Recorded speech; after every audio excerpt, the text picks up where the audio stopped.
Now to the moment last night in Milwaukee when Donald Trump made a successful return to the stage at the Republican National Convention 2 days after an attempt on his life. Republicans cheered Trump as he made an emotional appearance. The theme of the convention today, crime and immigration. There is fresh scrutiny of the massive security breach, including Secret Service and local police at odds. And more details are emerging into the moments before shots rang out. Late today, media reports the U.S. obtained intel about an Iranian plot to assassinate Donald Trump. It led to increased security ahead of Saturday's shooting. CTV's Washington Bureau Chief Joy Malbon is in Milwaukee and begins our coverage. Joy. Sandy, Donald Trump wasn't on the schedule last night, but in a surprise appearance just days after someone tried to kill him, the former president made a triumphant return. Donald J. Trump. Greeted to roaring applause, Donald Trump's first appearance, his ear bandaged after the attack. The former president seemed changed by the gravity of the moment. He wasn't supposed to appear after his brush with death, telling newspapers, "I'm supposed to be dead."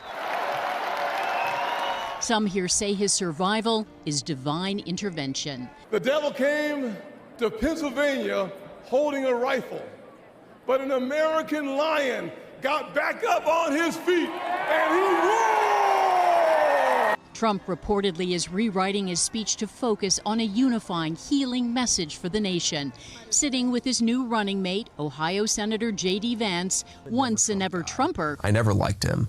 Now fully on board. Republicans here more unified than ever behind Trump and his MAGA movement. Awesome.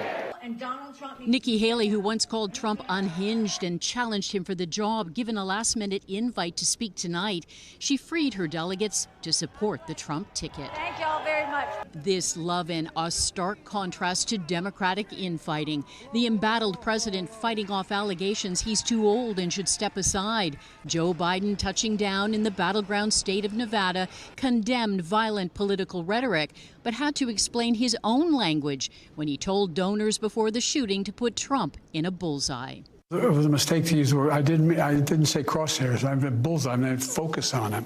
Focus on what he's doing. Focus on his policies. Democratic billboards popping up here and in battleground states tie Trump to right-wing policies. Using his own words, Trump plans to be a dictator on day one. Meantime, the FBI has cracked the shooter's phone, trying to figure out why Thomas Crooks would try to assassinate Trump. Local police and witnesses noticed he was acting suspiciously and tried to warn police, who were reportedly inside the building, where Crooks was crouched on the top of the roof, armed with an assault rifle. The shooting described as the worst failure by the Secret Service in decades. Here's the director.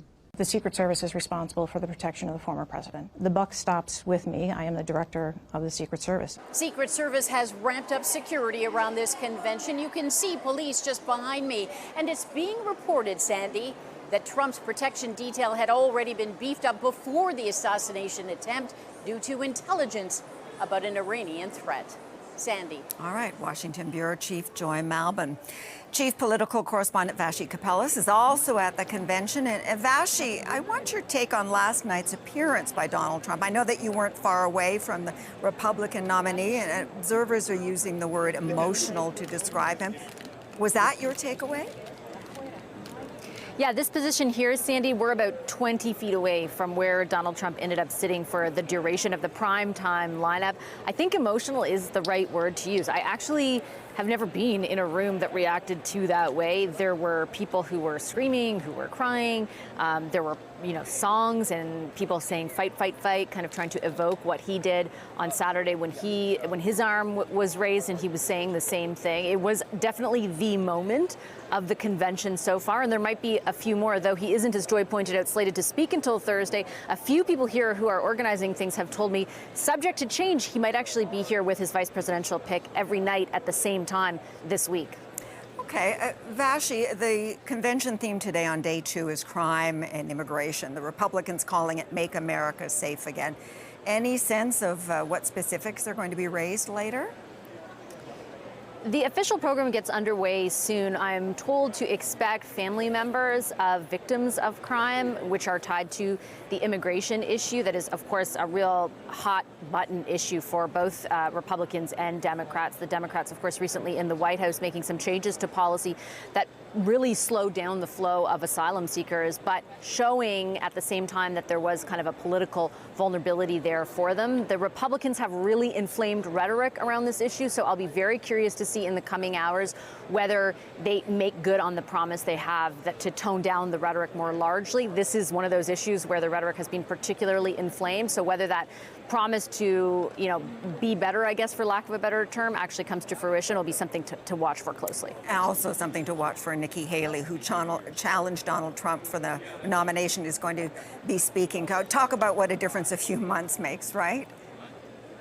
Yeah, even a few days, as Joy pointed out. She just got the nod on Sunday to come and talk. Last week, officials with the convention were saying that she was not invited to speak. Now she'll be here, so will Ron DeSantis, two people who ran right against Trump for the nomination, who are, were bitter rivals at one point. Their message is intended to be unity, but Sandy, it's strange times, right? These were people who were just like J.D. Vance, very critical of Donald Trump. And now it appears at this juncture, they're one big happy family. Okay, Sandy? Vashi, thanks as always.